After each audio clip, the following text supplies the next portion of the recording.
Écoute ce que je vais te dire, mon petit bonhomme. Tout ce que tu as à savoir, c'est que... Il en faut peu pour être heureux, vraiment très peu pour être heureux. Il faut se satisfaire du nécessaire. Un peu d'eau fraîche et de verdure que nous prodiguer la nature. Quelques rayons de miel et le soleil. Je dors d'ordinaire sous les frondaisons. Et toute la jungle et ma maison. Toutes les abeilles de la forêt, utiles pour moi dans les bosquets. C'est quand je vous trouve un gros caillou, je sais trouver des fourmis de sang pour cueillir une banane. Oui, ça se fait sans astuce, mais c'est du bon rame. Si c'est un cactus, si vous chipez des fruits sans épines, ce n'est pas la peine de faire attention. Mais si le fruit de vos rapines est tout plein d'épines, c'est pour vous, maman. Et steak, c'est bon, c'est doux. Mange des fourmis. Ah, voilà, tu verras, c'est fameux, c'est château. Il en faut peu, il en faut vraiment peu, pour être heureux, pour être heureux, pour être heureux. Il en faut peu, pour être heureux, vraiment très peu, pour être heureux. Il faut se satisfaire du nécessaire. Un peu d'eau fraîche et de verdure que nous prodiguer la nature. Quelques rayons de miel et le soleil. Il en faut. Nous sommes la Fédération Galactique et nous nous adressons à vous en ces temps décisifs où les voiles tombent et où les vérités se dévoilent. Votre planète traverse une transformation profonde.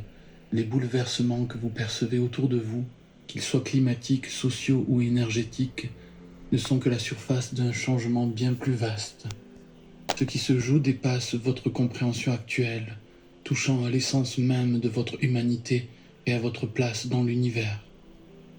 Depuis des millénaires, votre monde a été un point focal d'attention, un carrefour énergétique d'une importance cosmique. Vos ancêtres le savaient, et cette mémoire, bien que fragmentée, est toujours présente dans vos cellules. Ce moment est unique dans votre histoire, car jamais auparavant autant d'énergies convergentes n'ont influencé la trajectoire de votre planète. Des forces invisibles présentes depuis longtemps cherchent à façonner votre évolution. Certaines soutiennent l'éveil de votre conscience et l'expansion de votre lumière. D'autres, au contraire, exploitent vos faiblesses, amplifient vos peurs et nourrissent les divisions pour préserver leur emprise. Ce que vous vivez actuellement est une lutte subtile mais déterminante pour l'avenir de votre humanité. Il ne s'agit pas d'une guerre au sens où vous l'imaginez, mais d'un conflit énergétique et vibratoire où chaque pensée, chaque intention et chaque choix contribuent à incliner la balance. Votre planète, en s'alignant avec des fréquences galactiques inédites, ouvre des portails énergétiques d'une ampleur sans précédent. Ces portails permettent à des énergies d'une intensité exceptionnelle de descendre sur Terre, amplifiant vos possibilités d'éveil, mais révélant également tout ce qui n'est pas en harmonie. C'est un moment de vérité. Tout ce qui était caché, tout ce qui agissait dans l'ombre, émerge désormais à la surface. Les structures de pouvoir, les croyances obsolètes et les illusions collectives ne peuvent plus tenir face à cette lumière grandissante. Mais ce basculement ne dépend pas uniquement de ces énergies. Il dépend de vous. Vous êtes les créateurs de votre réalité, les gardiens de cette transition. Chaque choix que vous faites, chaque pensée que vous émettez influence directement la direction que prendra votre monde. Sachez que vous n'êtes pas seul dans cette grande aventure. Nous, la Fédération Galactique, marchons à vos côtés. Nous ne sommes pas là pour intervenir ou imposer une voie, mais pour amplifier votre lumière et soutenir ceux qui choisissent consciemment de s'élever. Regardez au-delà des apparences, écoutez votre cœur car c'est là que réside la véritable guidance. Les énergies que vous percevez comme chaotiques ne sont pas là pour vous briser, mais pour vous transformer, pour vous rappeler votre souveraineté et votre puissance. Le moment est venu de laisser tomber les illusions, de transcender vos peurs et de choisir la lumière. Ce que vous créez aujourd'hui déterminera non seulement l'avenir de votre planète, mais celui de nombreuses civilisations interconnectées. Nous sommes la Fédération Galactique, et nous vous soutenons dans chaque étape de ce chemin. Le temps est venu. Avancez avec confiance, car tout est déjà en vous. La Fédération Galactique.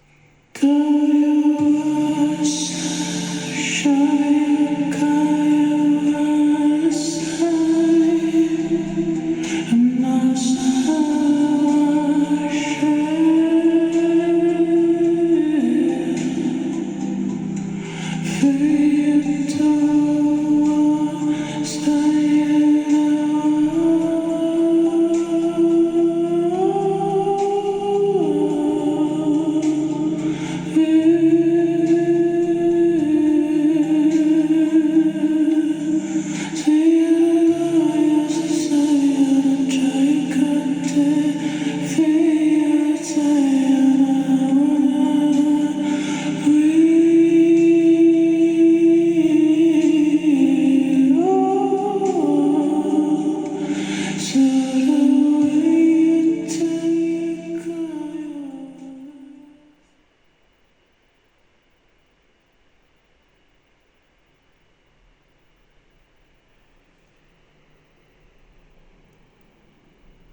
Comment profiter de la super promo EasyJet? Jusqu'à moins 20% sur nos vols. Réservez maintenant sur... Bonjour à vous. Si je juge un homme inférieur parce qu'il possède une couleur de peau ou une origine différente de la mienne, on parle de racisme. Si je me comporte de façon insultante ou humiliante à l'égard d'une femme en justifiant ma conduite par le simple fait qu'elle appartient à un autre sexe que le mien, je fais preuve de sexisme. Si je maltraite un animal en justifiant mon comportement par le fait que cet animal appartient à une autre espèce que la mienne, on parlera aujourd'hui de spécisme. Le psychologue britannique Richard Ryder, lorsqu'il crée le terme spécisme en 1970, a pour objectif de dénoncer l'idéologie qui y est associée. Et ce faisant, il adopte par conséquent une attitude antispéciste.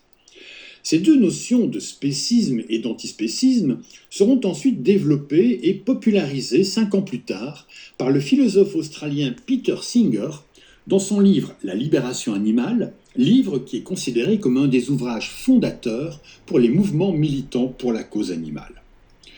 L'antispécisme, c'est la position de celui qui affirme que l'espèce à laquelle appartient un animal n'est pas un critère pertinent pour juger de la manière dont on doit le traiter ou de la considération morale qu'on doit lui accorder.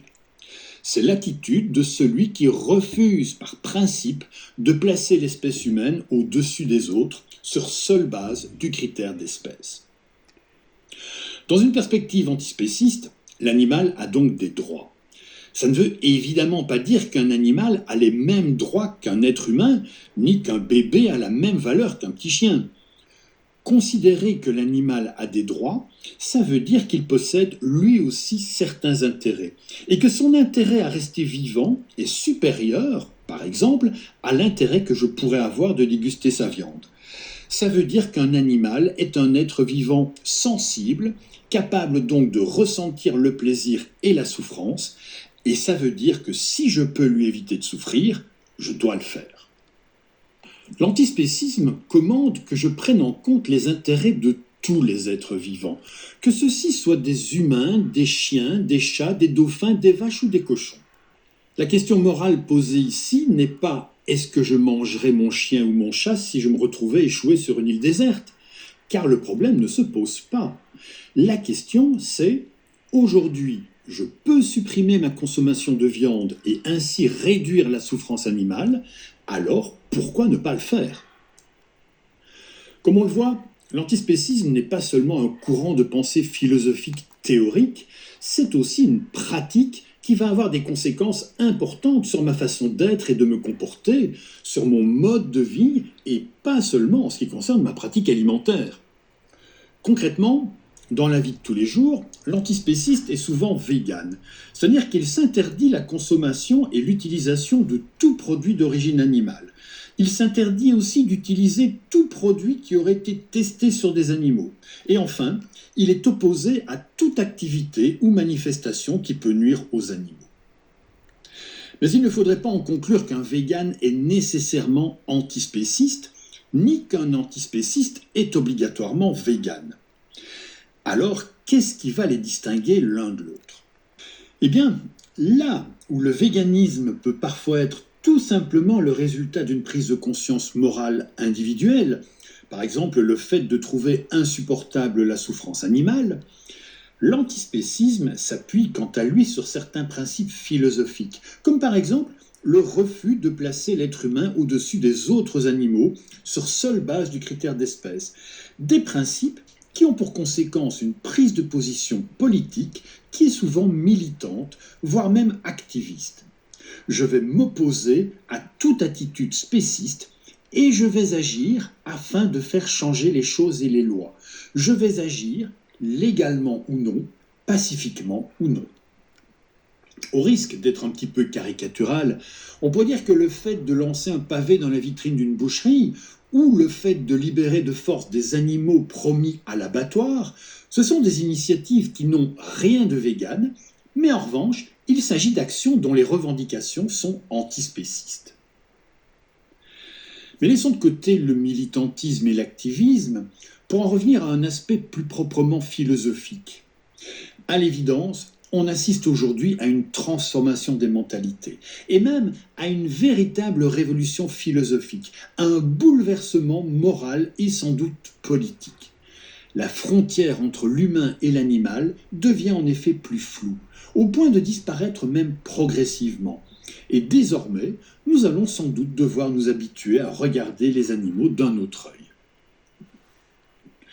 Je vous remercie d'avoir regardé et écouté cette courte vidéo, et je vous invite à rester curieux et ouvert, à réfléchir avant de manger une côte d'agneau ou des ailes de poulet, à faire preuve d'esprit critique, mais aussi à prendre plaisir à la vie. Aujourd'hui, la majorité des gens n'ont aucune idée que le meilleur moyen de gagner sa vie, ce n'est pas le salariat, ce n'est pas l'immobilier, ce n'est pas le trading, ce n'est pas le e-commerce. Au contraire, c'est une nouvelle compétence en plein essor.